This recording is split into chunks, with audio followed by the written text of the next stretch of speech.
Kabupaten Musi Banyuasin, inilah orang nomor 1 di Kabupaten Musi Banyuasin. Dengan mundurnya Kades Panca Tunggal Kecamatan Sungai Lilin Musi Banyuasin karena maju sebagai Bacalek di 2024 mendatang, PJ Bupati Musi Banyuasin akhirnya secara resmi melantik PJ Kades Panca Tunggal, yakni Rabiul, menggantikan Kades lama yang mengundurkan diri karena maju sebagai Bacalek 2024 Eko Supriyadi di Gedung Balai Desa Gajah Tunggal pada Rabu 20 September 2023. PJ Bupati Musi Banyuasin Apriyadi berpesan kepada PJ Kades yang dilantik agar mampu menjalankan tugasnya sebaik-baik mungkin dalam melayani masyarakat Desa Panca Tunggal, serta harus menjaga kondusivitas warga desa dari berbagai konflik sosial. Selain itu juga dalam kunjungan ini, Camat Sungai Lilin Chandra sempat pamitan dengan warga dan PJ Bupati Apriyadi karena akan memasuki masa purna bakti per 1 Oktober 2023. Penjabat Bupati Musi Banyuasin. Burhaja Kecamatan Pelaka Tinggi yang baru dilantik kepada Bapak Sudarno SHMSI, kita berikan tepuk tangan yang meriah.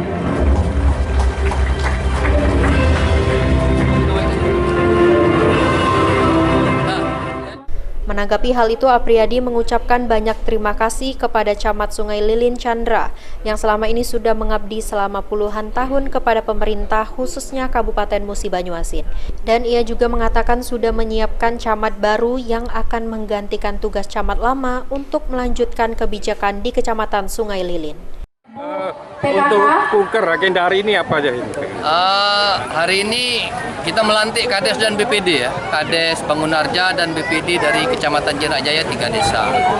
Ini kenapa dilantik? Karena Kades definitifnya itu mengundurkan diri, dia berkeinginan untuk mencalonkan diri menjadi anggota DPRD Kabupaten Musi Banyuasin. Jadi secara aturan mereka kadesnya harus diganti dan kita ganti dengan yang baru yang berasal dari kantor camat. Saya sudah menyampaikan pesan kepada Pak Kades yang baru dilantik ini agar netral, jangan ikut berpolitik di dalam pileg ini. Ya. Anggota DPRD dalam sisa perwakilan Dusun 3 dan 4.